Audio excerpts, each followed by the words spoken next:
সম্মানিত দর্শক বন্ধুরা, আজ রাতে আবারও কিন্তু প্রবল বেগে বজ্র বিদ্যুৎ সহ বৃষ্টিপাত ধেয়ে আসছে বাংলার বেশ কিছু অঞ্চল জুড়ে। তো অবশ্যই আপনারা আমাদের লাইভ স্যাটেলাইট ইমেজের এই আপডেটটি কোন জেলা থেকে আপনি সরাসরি দেখছেন অবশ্যই কমেন্ট করে জানাবেন। আজ রাতে আবারও কিন্তু ব্যাপক আকারে ঝড় বৃষ্টিপাতের সম্ভাবনা রয়েছে। পাশাপাশি পরের 48 ঘন্টায় কিন্তু পশ্চিমবঙ্গ সহ বাংলাদেশের অধিকাংশ জেলার উপর তীব্র কালবৈশাখী বজ্র বিদ্যুৎ সহ সঙ্গে প্রচণ্ড শিলাবৃষ্টি সহ ঝড় বৃষ্টিপাত হতে পারে বলে জানিয়েছেন আবহাওয়া অধিদপ্তর। তো আমরা সরাসরি ইউরোপিয়ান মডেল থেকে দেখে নেব কোন কোন জেলায় এই ঝড় বৃষ্টিপাতের সতর্কতা রয়েছে। তো অবশ্যই জানতে হলে আমাদের আপডেটটি শেষ পর্যন্ত দেখবেন। ভালো লাগলে লাইক করবেন, আর আপনি যদি আমাদের এই চ্যানেলের নতুন দর্শক হয়ে এসে থাকেন অবশ্যই আমাদের চ্যানেলটি সাবস্ক্রাইব করে পাশের বেল বাটনে ক্লিক করে রাখবেন যেন প্রতিদিন নিয়মিত এরকম আপডেটগুলো পেয়ে যান। তো এখানে আজ রাতে আমরা দেখতে পাচ্ছি একেবারে ব্যাপক আকারে মেঘমালা কিন্তু তৈরি হয়ে যাচ্ছে বেশ কিছু অঞ্চলে, যার কথা আমরা অনেকদিন আগেও কিন্তু আপনাদেরকে জানিয়ে আসছিলাম।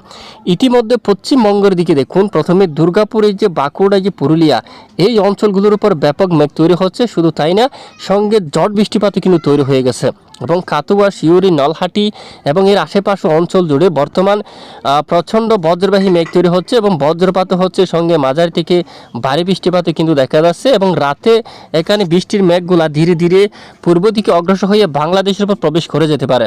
বর্তমান পাবনা, শাইলকুপা, মেহেরপুর, রাজশাহী, সিংড়া এখানে আশেপাশের অনেক এলাকায় হালকা বৃষ্টিবাহী মেঘ রয়েছে, যার কারণে বৃষ্টিপাত কিন্তু হচ্ছে। অলরেডি সকাল থেকে অনেক এলাকায় বৃষ্টিপাত হচ্ছে। ঢাকা বিভাগের কিছু কিছু অংশে কিছুটা বৃষ্টিপাত দেখা গেছে। সকল জেলায় বৃষ্টিপাত দেখা না গেলেও রাতেও ঢাকা বিভাগের কিছু কিছু অঞ্চলে বৃষ্টিপাতের সম্ভাবনা থাকবে।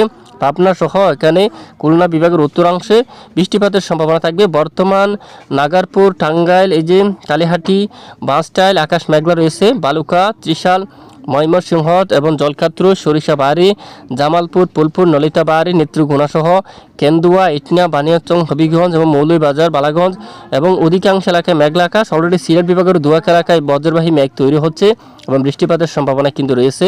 পাশাপাশি খুলনা, বরিশাল, চট্টগ্রাম বিভাগের উপর এখনও তেমন ভারী মেঘ তৈরি হয়নি, তবে আগামী 48 ঘন্টার মধ্যে খুলনা, বরিশাল, চট্টগ্রাম বিভাগের উত্তরাঞ্চলে ঝড় বৃষ্টিপাতের সম্ভাবনা থাকবে। পশ্চিমবঙ্গের বেশিরভাগ এলাকায় মূলত তীব্র বজ্র বিদ্যুৎ সহ প্রচণ্ড আকারে বৃষ্টিপাতের সম্ভাবনা থাকবে।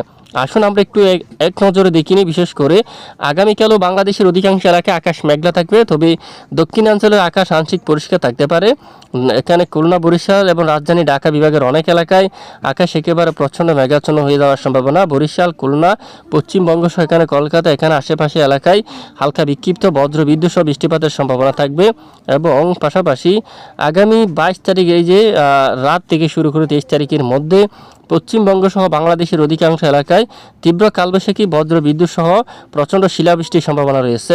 একেবারে লাল রঙের এই যে অঞ্চল, এখানে দেখুন চন্দ্রকোনা অঞ্চল, আরামবাগ এবং উলুবেড়িয়া, এই যে মাঝামাঝি আমতা এই এলাকার দিকে এবং এখানে গাঁথাল এই এলাকার দিকে, তারপর এখানে এই যে জঙ্গাপাড়া এই এলাকার দিকে, এখানে অনেক এলাকায় একেবারে প্রচণ্ড আকারে বৃষ্টিপাতের সম্ভাবনা থাকবে। কালবৈশাখীর সঙ্গে এখানে তীব্র বজ্রপাতেরও কিন্তু সম্ভাবনা থাকবে, তাই চাষিরা অবশ্যই আগাম সতর্কতা অবলম্বন করবে। তো মূলত আগামী 48 ঘন্টায় দেশের বিভিন্ন এলাকায় বৃষ্টিপাতের সতর্কতা কিন্তু দিয়েছে আবহাওয়া অধিদপ্তর।